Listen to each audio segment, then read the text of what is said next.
Hello guys, আর মাত্র 4 দিন পর আমাদের OB46 আপডেটটি আসবে। আর তো কি জানো যে পরবর্তী OB আপডেটের পার্টিমার টোকেন স্টোরে আমাদের কি আইটেম রাখা হচ্ছে, আর খুবই শীঘ্রই কিন্তু আমাদের একটি ইভো বান্ডেল রিটার্ন করা হচ্ছে। আর তো কি বলতে পারবা যে কোন ইভো বান্ডেলটি আমাদের রিটার্ন করা হচ্ছে? আর তোমাদের সবচেয়ে ডিমান্ডেবল ব্ল্যাক টি-শার্ট এবং হোয়াইট টি-শার্ট রিটার্নের ইন্টারেস্টিং কিছু আপডেট নিয়ে কিন্তু আজকের এই গুরুত্বপূর্ণ ভিডিওটি সাজানো হয়েছে। আর হ্যাঁ, রাত 12টা আপডেটের গিভওয়ে উইনারকে তোমরা এখন স্ক্রিনের উপর দেখতে পাচ্ছ। তার মতো তোমরা ফ্রিতে উইকলি পেতে চাইলে কিন্তু অবশ্যই ভিডিওটি লাইক করে দিও, চ্যানেলটা সাবস্ক্রাইব করে রেখো, আর তোমাদের ইউআইটা কিন্তু অবশ্যই কমেন্ট সেকশনে দিও। আর বেশি কথা বলবো না, আমি আমার কাছে থাকা গুরুত্বপূর্ণ ইনফরমেশনগুলো তোমাদের কাছে প্রেজেন্ট করতেছি, তোমরা জাস্ট মনোযোগ সহকারে ভিডিওটি দেখো। আচ্ছা, আজকে তো আমাদের সেপ্টেম্বর মাসের 1 তারিখ, তাই না? আজ ঠিক ভোর 4টা 1 মিনিটে তোমরা কিন্তু আমাদের বাংলাদেশ, ইন্ডিয়া, সিঙ্গাপুর 3টা সার্ভারে কিন্তু একটি ফিক্সড ইভেন্ট অ্যাভেলেবল দেখতে পেয়ে যাবে। আর এটি কিন্তু হতে যাচ্ছে আমাদের সবচেয়ে ডিমান্ডেবল ইভো ওয়ার্ল্ড ইভেন্ট, আছে ইভো ওয়ার্ল্ড ইভেন্টের অফিসিয়াল প্রি-এক্সেস ব্যান্ডটা তোমরা এখানে স্ক্রিনের উপর দেখতে পেয়েছো। আর অ্যাজ ইউজুয়াল ইভো ওয়ার্ল্ড ইভেন্টে কিন্তু আমাদের মোট 4টা ইভো গান রাখা হচ্ছে, তার মধ্যে একটি কিন্তু হচ্ছে আমাদের ইভো ইএমপি, যেটা তোমরা এখানে স্ক্রিনের উপর দেখতে পাচ্ছ। আর ইভো ইএমপি ছাড়া আমাদের ইভো ওয়ার্ল্ড ইভেন্টের সেকেন্ড লেজেন্ডারি ওয়েপন হিসেবে তোমরা দেখতে চলেছো আমাদের ইভো ফার্মাসটি, যেটা তোমরা এখানে স্ক্রিনের উপর দেখতে পাচ্ছ। বর্তমানেও কিন্তু আমাদের ইভো ফার্মাসটা অ্যাভেলেবল রয়েছে, এটা কিন্তু পরিবর্তন হচ্ছে না। আর ইভো ফার্মাসের পাশাপাশি আমাদের ইভো ওয়ার্ল্ড ইভেন্টের থার্ড লেজেন্ডারি ওয়েপন হিসেবে কিন্তু আমাদের উডপিকারের যে স্কিনটি রয়েছে এটা কিন্তু অ্যাভেলেবল রাখা হচ্ছে। At the last Ivo world ইভেন্টে রাখা হচ্ছে তোমাদের সবচেয়ে ডিমান্ডেবল যে ওয়েপনটি, আই মিন হচ্ছে আমাদের কোবরা MP40। তো ইভো ওয়ার্ল্ড ইভেন্টের এই 4টি ওয়েপনের মধ্যে তোমার অ্যাকাউন্টে কোনো ওয়েপনটি নেই, আর ইভো ওয়ার্ল্ড ইভেন্ট থেকে তোমরা কোন ওয়েপনটা বের করতে চাও সেটা কিন্তু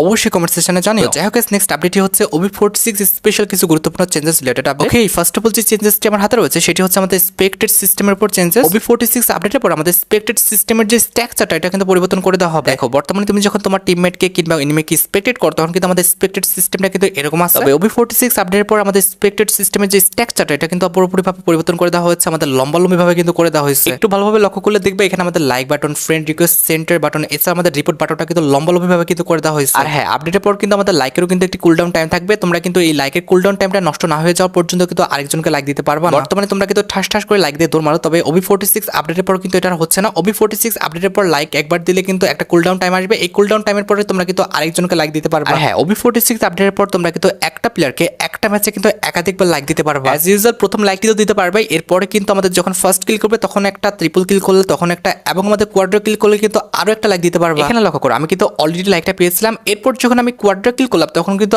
আরেকটা লাইক কিন্তু দেওয়ার যে অপশনটা সেটা কিন্তু চালু হয়ে গেছিল। তার মানে এখন থেকে অ্যাকাউন্টে লাইক বাড়ানোর জন্য কিন্তু আলাদাভাবে পুশ দিতে হবে না। তুমি CS কিংবা বিয়ার খেললে কিন্তু ইজিলি প্রত্যেকটা ম্যাচে কিন্তু মোটামুটি 3 থেকে 4টা লাইক পেয়ে যাবে। তবে মনে রাখতে হবে এখন কিন্তু আমাদের লাইকের একটি কুলডাউন টাইম চলে আসছে, এক্ষেত্রে কিন্তু আমাদের লাইক দেওয়াটা এখন অনেকটা যন্ত্রণাদায়ক হয়ে যাবে। এক্ষেত্রে সবচেয়ে বেশি ভালো হবে তোমার টিমমেটের সাথে খেলা, কারণ তোমার টিমমেট যত ঝামেলা বোধ করুক না কেন তোমাকে অন্তত লাইকটা দিবে। তবে র্যান্ডম প্লেয়ার কিন্তু এতটা ঝামেলা করে তোমাকে লাইক নাও দিতে পারে। ওকে, পরবর্তী যে চেঞ্জেসটি আমার হাতে রয়েছে সেটি হচ্ছে আমাদের গ্লোনোভা ইয়ারড্রপের উপর। CS র্যাঙ্কের মধ্যে যখন আমাদের গ্লোনোভা ইয়ারড্রপটা পড়বে তখন কিন্তু এই গ্লোনোভা ইয়ারড্রপটা ভাঙলে তোমরা কিন্তু 300 FF টোকেন পাবো। বর্তমানে তোমরা কিন্তু আমাদের CS র্যাঙ্কের ইয়ারড্রপটা ভাঙলে কিন্তু কোনো রকম কয়েন পাও না। তবে আপডেটের পর আমাদের CS র্যাঙ্কের মধ্যে গ্লোনোভা ইয়ারড্রপটা ভাঙলে তোমরা কিন্তু 300 CS কয়েন পেয়ে যাবে, যেটা তোমরা এখন স্ক্রিনের উপর দেখতে পেয়েছো। আর যদি তুমি বিয়ার র্যাঙ্কের মধ্যে আমাদের গ্লোনোভা ইয়ারড্রপটা ভাঙো সেক্ষেত্রে তোমরা কিন্তু 300 FF কয়েন পেয়ে যাবে। এক্ষেত্রে তোমরা কিন্তু খুব সহজে বিয়ার র্যাঙ্কের মধ্যে কিন্তু তোমার টিমমেটকে রিভাইভ কিংবা বিভিন্ন ইকুইপমেন্ট কিন্তু কিনতে পারবে। আর CS র্যাঙ্কের কয়েনটি দিয়ে তোমরা কিন্তু খুব সহজে পরবর্তী রাউন্ডে কিন্তু আমাদের আইটেম রিওয়ার্ড কিংবা হচ্ছে বিভিন্ন ধরনের ইকুইপমেন্ট কিনতে পারবে। আর এই গ্লোনোভা বক্সটি কিন্তু আমাদের CS বিয়ার ছাড়াও কিন্তু আমাদের ওয়েটিং যে লবিটা রয়েছে এখানেও কিন্তু রাখা হবে। এখানে সবচেয়ে মজার বিষয়টি হচ্ছে অনেক ইউটিউবার কিংবা অনেকে কিন্তু বলতেছে ইয়ারড্রপটা ভাঙলে কিন্তু আমাদের ওয়েটিং লবি থেকে কিছু আমরা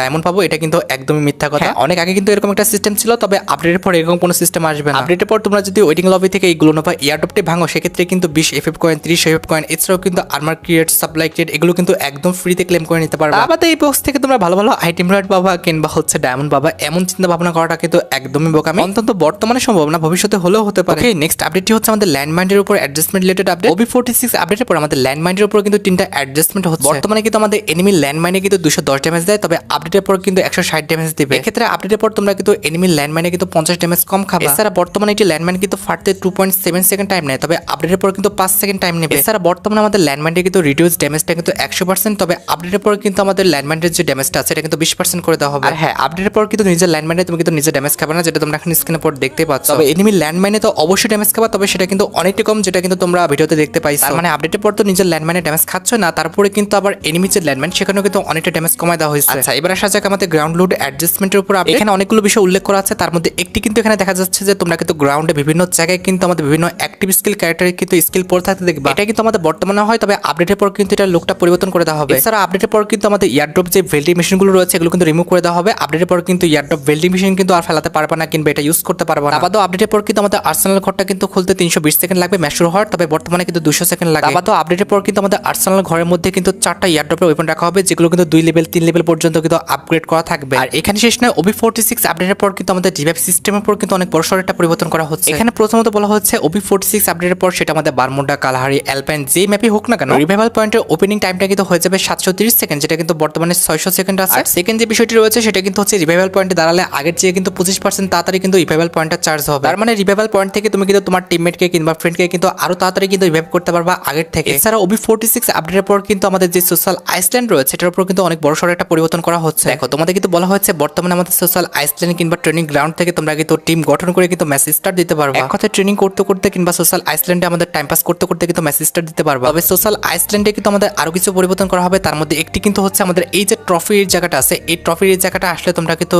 একটা ইমোট পেয়ে যাবে, যেখানে কিন্তু আমাদের ইমোটটা চেঞ্জ করে দিয়ে 45 আপডেটের জন্য ডিজাইন করে যে থামস আপ ইমোটটি আছে এটা কিন্তু অ্যাড করা হয়েছে। আর আগের যে ইমোটটা আছে সেটা কিন্তু রিমুভ করে দেওয়া হয়েছে। আর ইমোটটি ছাড়া আমাদের আরেকটি যে পরিবর্তন করা হয়েছে সেটা হচ্ছে আমাদের লিডার বোর্ডের উপর। তো OB46 আপডেটের পর তো অবশ্যই আমাদের সোশ্যাল আইসল্যান্ডের লিডার বোর্ডটা অ্যাড করা হবে, এটা তোমরা জানো। তবে এই লিডার বোর্ডটা কিন্তু আমাদের এক এক সময় কিন্তু এক এক বিষয়ের উপর কিন্তু শো করানো হবে। কখনো আমাদের র্যাঙ্ক লিডার বোর্ড আসবে, কখনো কখনো কিন্তু আমাদের উইনিং স্ট্রাইকের উপর কিন্তু লিডার বোর্ডটা আসবে। এটা আমাদের CS winning strike leader board হতে পারে কিংবা আমাদের BR winning strike leader board হতে পারে। এছাড়া আমাদের কিন্তু গিল্ড উইনিং যে লিডার বোর্ডটা আছে সেটাও কিন্তু আসতে পারে, অথবা তোমার হচ্ছে ব্যাজের উপর কিন্তু লিডার বোর্ডটা আসতে পারে। ইট মিন্স যখন তখন কিন্তু র্যান্ডমলি যে কোনো কিন্তু লিডার বোর্ড আসতে পারে। সেই অনুযায়ী কিন্তু তোমার যদি আমাদের পারফরমেন্সটা আপ থাকে তোমার, সেক্ষেত্রে কিন্তু লিডার বোর্ডে তোমার নামটা দেখাবে। আর আমি তো খুব বেশি সোশ্যাল আইসল্যান্ডে যাই না, তবে যতটুকু জানতে পারলাম যে সোশ্যাল আইসল্যান্ডে কিন্তু একটি গ্লিজ আছে, যে গ্লিজের কারণে কিন্তু গাড়ি যেখানে রাখে সেখান থেকে তোমরা কিন্তু সোশ্যাল আইসল্যান্ডের মধ্যে কিন্তু নিয়ে আসো গাড়িটা। তবে আপডেটের পর কিন্তু এই গ্লিজটি আর কাজ করবে না। আপডেটের পর কিন্তু এইসব জায়গায় আমাদের রেলিং কিংবা বিভিন্ন অদৃশ্য দেয়াল দিয়ে দেওয়া হবে। সেক্ষেত্রে তোমরা কিন্তু কোনো রকম গাড়ি নিয়ে কিন্তু আমাদের সোশ্যাল আইসল্যান্ডের মধ্যে প্রবেশ করতে পারবা না। আমি যেসব জায়গাগুলোতে আমাদের সোশ্যাল আইসল্যান্ডে সবাই আড্ডা দেয় কিংবা কথা বলে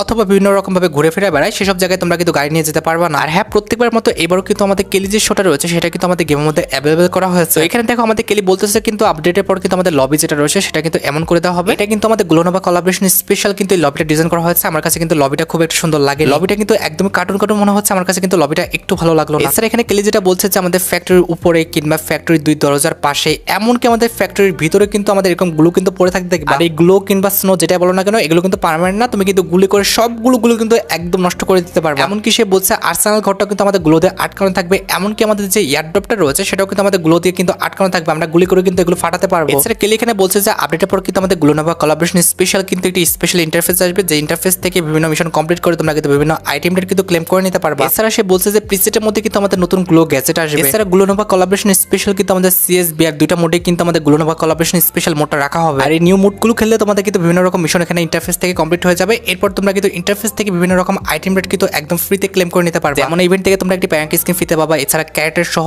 বান্ডেল, ওয়েপন সহ অনেকগুলো আইটেম রেট কিন্তু একদম ফ্রিতে ক্লেম করে নিতে পারবে। এছাড়াও CS র্যাঙ্কের মধ্যে কিন্তু আমাদের কিছু অপটিমাইজেশন করা হবে। তার মধ্যে একটি কিন্তু হচ্ছে তুমি যদি কোনো আইটেম হচ্ছে সিলেক্ট করো, সেক্ষেত্রে কিন্তু একটা লাইন কিন্তু ক্রিয়েট হয়ে যাবে। আমি সেই সিলেক্ট করা আইটেমের কাছে যেতে হলে কোন রাস্তা দিয়ে যেতে হবে সেরকম একটা কিন্তু তারা আর কি রোড ক্রিয়েট করে দেবে। এছাড়া OB46 আপডেটের পর কিন্তু CS র্যাঙ্কে যদি তুমি একটা কিল করো সেক্ষেত্রে কিন্তু 100 করে টোকেন পাবা। প্রত্যেকটা কিলে কিন্তু এরকম ভাবে 100 করে কিন্তু টোকেন দিবে। আবার এখানে বলা হয়েছে যে আগের রাউন্ডে যে সর্বোচ্চ কিল করবে তার মাথার উপরে কিন্তু এরকম এম চিহ্ন কিন্তু এসে থাকবে। আই মিন হচ্ছে আমাদের MVP একটা চিহ্ন কিন্তু থাকবে। আবার এখানে দেখানো হয়েছে যে এনিমির গায়ে কিন্তু একটি আউটলাইন ক্রিয়েট হয়ে যাবে CS র্যাঙ্কে। আর কিলি শোতে দেখলাম যে আমাদের দুইটা ক্যারেক্টার বিষয়ে খুব বেশি কিন্তু উল্লেখ করা আছে। একটি হচ্ছে আমাদের লোকাটা আর একটা হচ্ছে জাইনি। দুইটা ক্যারেক্টার কিন্তু বর্তমানে আমাদের SP দিত, তবে আপডেটের পর কিন্তু SP আর দিবে না, তারা কিন্তু শিল্ড পয়েন্ট দেবে, যেটা তোমরা এখানে স্ক্রিনের উপর দেখতে পাচ্ছ। বর্তমানে লোকাটা ক্যারেক্টার নিয়ে খেললে আর কিল করলে কিন্তু আমাদের SP দেয়, তবে সেই জায়গায় কিন্তু আমাদের শিল্ড পয়েন্ট দিবে। আর আমাদের যে জাইনি ক্যারেক্টারটা আছে এটার অ্যাবিলিটি অন করলে কিন্তু আমাদের SP দেয়, সেই জায়গায় কিন্তু আমাদের শিল্ড পয়েন্ট দিবে। এছাড়া কেলি আমাদের বলতেছে যে আমরা যে ফ্রিজ গ্রেনেড কিংবা হচ্ছে বিভিন্ন রকম হচ্ছে গ্রেনেড থ্রো করি, তো সেটার যে অ্যানিমেশনটা সেটা কিন্তু পরিবর্তন করে দেওয়া হয়েছে। এখানে খুব ভালোভাবে খেয়াল করলে দেখবা যে আমাদের ফ্রিজ গ্রেনেডের যে অ্যানিমেশনটা সেটা কিন্তু পরিবর্তন করা হয়েছে। এছাড়া বর্তমানে তুমি যখন কোনো টায়ারের উপরে গ্লোয়াল সহ এরকম ভাবে ফেসে যাও তাহলে কিন্তু কোনো রকম বাঁচার উপায় নাই। তবে আপডেটের পর কিন্তু সেটা হচ্ছে না। আপডেটের পর কিন্তু টায়ারের উপর জাস্ট একবারই কিন্তু আমাদের বাফারিং করবে, তারপরে কিন্তু তোমাকে টায়ারের উপরে নরমালি কিন্তু নামাই দিবে। আর বর্তমানে তোমার উপরে যদি কোনো রকম ভাবে এয়ারড্রপ পড়ে তাহলে তুমি কিন্তু সেই জায়গায় কেল্লাফাতে মরে যাও। তবে OB46 আপডেটের পর কিন্তু কোনো এয়ারড্রপ তোমার উপর পড়লে কিন্তু তুমি ছিটকে অন্যদিক চলে যাবে। কেলির সাথে যা যা বলা হয়েছে তার মোটামুটি 90% কিন্তু তোমরা জানো, তো এগুলো কিন্তু তোমাদের বলা হয়েছে। আর গাইস তোমরা অনেকে আমাকে বলছো যে ভাই আমাদের নিউজ সেকশনে কিংবা হচ্ছে আমাদের বিভিন্ন সোশ্যাল ইনস্টাগ্রামে কিন্তু এরকম একটা পোস্ট কিন্তু করা হয়েছে, এটা আসলে কি সেটা বোঝানোর জন্য। তো আমি তোমাদের বুঝিয়ে দিচ্ছি, তোমরা একটু মনোযোগ সহকারে শোনো। প্রথমত বলতে হচ্ছে এই গ্যাজেটগুলো ইকুইপ করতে হলে কিন্তু অবশ্যই আমাদের প্রিসেটে যেতে হবে। আর এই প্রিসেটের মধ্যে আমাদের ফার্স্ট যে খোপটা সেটা কিন্তু আমাদের গ্যাজেটের খোপটা। ওই গ্যাজেটের খোপের উপর ক্লিক করলে তোমরা কিন্তু মোট 4টা গ্যাজেট দেখতে পাবা, যেটার উপর ক্লিক করবা সেটা কিন্তু অটোমেটিক ভাবে কিন্তু ইকুইপ হয়ে যাবে। এখন কথা হচ্ছে এই 4টা গ্যাজেটের মধ্যে কোনটার কাজ কি হবে। ওকে, এই 4টা গ্যাজেটের মধ্যে ফার্স্ট গ্যাজেটের নামটা কিন্তু হচ্ছে আমাদের লেভিশ গ্যাজেট। ওই লেভিশ গ্যাজেটটি তুমি যখন ইকুইপ করে CS কিংবা বিআরে ওয়াল মারবা তখন তোমাদের কিন্তু 3 টাইপের প্রাইস দিবে। একটি হচ্ছে মাইনর, দ্বিতীয়টি হচ্ছে মেজর, আর তৃতীয়টি কিন্তু হচ্ছে আমাদের গ্র্যান্ড প্রাইস। এখন গ্র্যান্ড প্রাইসের মধ্যে আবার দুইটা জিনিস রাখা হয়েছে, একটি কিন্তু হচ্ছে আমাদের FF টোকেন আর দ্বিতীয়টি কিন্তু হচ্ছে আমাদের ইনহেলার। মানে প্রাইস হিসেবে তাদের ইচ্ছা মতো তারা কিন্তু একবার তোমাকে তোমাকে ইনহেলার দিবে, আরেকবার কিন্তু আমাদের যে এফএফ টোকেন সেটা কিন্তু দিবে। আর এই ল্যাভিশ গ্যাজেটের আমাদের যে কুলডাউন টাইমটা রাখা হয়েছে সেটা কিন্তু মোটামুটি 10 সেকেন্ডের মতো। তার মানে একবার ওয়াল মারার 10 সেকেন্ড পর তোমরা যদি আরেকবার ওয়াল মারো তাহলে কিন্তু এটা ব্যবহার করতে পারবা। তা বাদে কিন্তু আমাদের একবার ওয়াল মারার সাথে সাথে যদি আরেকবার ব্যবহার করো তাহলে কিন্তু আর কোনো প্রাইস পাবা না। ল্যাভিশ গ্যাজেটের পর আমাদের সেকেন্ড যে গ্যাজেটটি রাখা হয়েছে যেটার নামটা কিন্তু ডিফেন্ডার গ্যাজেট। ডিফেন্ডার গ্যাজেটটি কাজটি হচ্ছে তুমি যখন ডিফেন্ডার গ্যাজেটটি ইকুইপ করে আমাদের কোনো ম্যাচে যাবে তখন আমাদের ওয়ালের যে ডিউরেবিলিটি সেটা কিন্তু 200 বেড়ে যাবে। ইট মিন্স ওয়ালের এসপি কিন্তু মোটামুটি 200 বেড়ে যাবে। তার মানে আগে আমাদের ওয়াল ভাঙতে যে পরিমাণ ড্যামেজ দেওয়া লাগতো তার চেয়ে কিন্তু 200 বেশি দেওয়া লাগবে। আর এটা সেকেন্ড কাজটি হচ্ছে কোনো এনিমি যদি তোমাকে নকডাউন করে ফেলে, যে সাইড থেকে আমাদের এনিমিটা ফায়ার করে তোমাকে নকডাউন করছে সেই সাইডে কিন্তু একটা ওয়াল বসে যাবে। তবে এই ওয়ালটা কিন্তু আমাদের কোনো রকম ভালো ওয়াল না, একটু ভাঙাচোরা ওয়াল কিন্তু বসানো হবে। খুব বেশি কিন্তু ওয়েট করতে হবে না, আমাদের ওয়ালটা ভাঙতে মোটামুটি 200 ড্যামেজ দিলে কিন্তু ওয়ালটা ভেঙে যাবে। আর এটার যে কুলডাউন টাইম সেটা কিন্তু 25 সেকেন্ড রাখা হয়েছে। 25 সেকেন্ড পর কিন্তু এটা অটোমেটিক কাজ করবে তুমি যখন নকডাউন হয়ে যাবে। আচ্ছা, এবার আমাদের নেক্সট যে গ্যাজেটটি রয়েছে সেটা কিন্তু হচ্ছে আমাদের স্ক্যানার গ্যাজেট। এই স্ক্যানার গ্যাজেটটি নিয়ে তুমি যখন গেমে যাবা আর একটা ওয়াল মারবা, এই ওয়াল মারার পরে ওয়ালের আশেপাশে 10 মিনিটের মধ্যে যতগুলো এনিমি থাকবে প্রত্যেকটা এনিমি কিন্তু ডিটেক্ট করে দেবে এবং প্রত্যেকটা এনিমির মাথায় কিন্তু আইকন শো হয়ে যাবে। আর সেকেন্ড কাজটি হচ্ছে ম্যাপের 30 মিটারের মধ্যে আমাদের যতগুলো এনিমি থাকবে প্রত্যেকটা এনিমির কিন্তু লোকেশন শো করবে, যেটা তোমরা এখন স্ক্রিনের উপর দেখতে পাচ্ছ। তার মানে কাজ কিন্তু হচ্ছে আমাদের দুইটাই, একটি কিন্তু হচ্ছে 10 মিটার রেঞ্জের মধ্যে আমাদের যতগুলো এনিমি থাকবে প্রত্যেকটা এনিমির মাথায় আইকন শো হয়ে যাবে। আর দ্বিতীয় কাজটি হচ্ছে 30 মিটার রেঞ্জের মধ্যে আমাদের ম্যাপের প্রত্যেকটা এনিমিকে দেখানো। এবার 4 নাম্বার গ্যাজেটটির নামটি কিন্তু হচ্ছে আমাদের র্যাকিং গ্যাজেট। এই গ্যাজেটটা থাকা অবস্থায় তুমি যদি কোনো ওয়ালের উপর ফায়ার করো সেই ওয়ালের কিন্তু 50% ড্যামেজ এক্সট্রা দিবে। আর দ্বিতীয় কাজটি হচ্ছে যখন ওয়ালটা ভেঙে যাবে তখন কিন্তু এটা আমাদের গ্রেনেডের মতো কাজ করবে। ফেটে যাওয়া ওয়ালের 5 মিটার রেঞ্জের মধ্যে যদি কোনো এনিমি থাকে সেই এনিমিটা কিন্তু ড্যামেজ খাবে, যেটা তোমরা এখন স্ক্রিনের উপর দেখতে পাচ্ছ। আর ড্যামেজটা কিন্তু কম না, 30 থেকে 40 করে কিন্তু ড্যামেজ খাবে, যেটা তোমরা এখন স্ক্রিনের উপর দেখতে পেয়েছো। এইবার বলো যে এই 4টা গ্যাজেটের মধ্যে কোন গ্যাজেটটা তোমার কাছে সবচেয়ে বেশি ডেঞ্জারাস মনে হয়েছে? আচ্ছা, এবার আসা যাক আমাদের ভিডিও মেইন টপিকে দিকে, যেটা জন্য তোমরা এতক্ষণ ধরে অপেক্ষা করে আছো। আর এটা আমাদের আর অন্য কোনো ইভেন্ট নয়, এটা হচ্ছে তোমাদের সবচেয়ে ডিমান্ডেবল আমাদের OB46 স্পেশাল বাটিমার token store related update. OB46 আপডেটের পর কিন্তু আমাদের বাটিমার টোকেন স্টোরটা কিন্তু পরিবর্তন হয়ে যাবে। আর পরিবর্তন হয়ে কিন্তু আমাদের এই যে ক্লাউন বান্ডেল দেখতে পাচ্ছ এটা কিন্তু অ্যাড করা হবে। অনেক ডাটা বান্ডেলের মধ্যে কিন্তু আমাদের ক্লাউন বান্ডেলটা যদি অ্যাড না করা হয় সেক্ষেত্রে আমাদের ড্রাগন মাস্টার যে বান্ডেলটা আছে এটা কিন্তু আমাদের বাটিমার টোকেন স্টোরে কিন্তু অ্যাড করে দেওয়া হবে। ইমোটে যদি কথা বলি, বর্তমানে কিন্তু আমাদের বাটিমার টোকেন স্টোরে কিন্তু চ্যালেঞ্জ অন ইমোট আছে, তবে আপডেটের পর কিন্তু আমাদের স্টেপ স্টেপ যে ইমোট আছে এটা কিন্তু আমাদের বাটিমার টোকেন স্টোরে কিন্তু অ্যাড করে দেওয়া হবে। আমি যে আইটেম গুলো তোমাদের দেখালাম এর মধ্যে কিন্তু আমাদের বাটিমার টোকেন স্টোরটা কিন্তু পরিবর্তন হয়ে যাবে। আর যদি বলো যে কবে পরিবর্তন হবে সেক্ষেত্রে বলা চলে যে আপডেটের দিন, আর তা নাহলে কিন্তু আপডেটের 10 থেকে 15 দিন পর কিন্তু আমাদের বাটিমার টোকেন স্টোরটা পরিবর্তন হয়ে যাবে। আর গাইস, তোমরা অনেকে আমাকে প্রশ্ন করছো যে ভাই আমাদের ডিমান্ডেবল যে টি শার্ট দুইটা, আই মিন হচ্ছে আমাদের ব্ল্যাক টি শার্ট এবং হোয়াইট টি শার্টটা গেমের মধ্যে কবে রিটার্ন করা হবে? আমি তোমাদের সত্যি করে একটা কথা বলি, রিসেন্ট টাইমের মধ্যে কিন্তু আমাদের ব্ল্যাক টি শার্ট কিংবা হোয়াইট টি শার্ট রিটার্ন করা কিন্তু কোনো রকম চান্স নেই। আমার জানা মতে নভেম্বর কিংবা ডিসেম্বর মাসে যখন আমাদের উইন্টার ইভেন্ট স্টার্ট হবে তখন কিন্তু সেই স্পেশাল আমাদের ব্ল্যাক টি শার্ট এবং হোয়াইট টি শার্টটা কিন্তু রিটার্ন করা হবে। তোমরা একটু অপেক্ষা করো আমাদের নভেম্বর ডিসেম্বর মাস পর্যন্ত। আর গাইস, তোমরা যারা রাতবাটা আপডেটের জন্য অপেক্ষা করতেছো তাদের বলি রাতবাটা আপডেটটা কিন্তু অলরেডি আমি ভিডিও ফার্স্টে বলে দিয়েছি, তোমরা যারা দেখোনি চেক আউট করে আসতে পারো। আজকের মতো ভিডিও এই পর্যন্ত, দেখা হবে অন্য কোনো ভিডিওতে। আল্লাহ হাফেজ।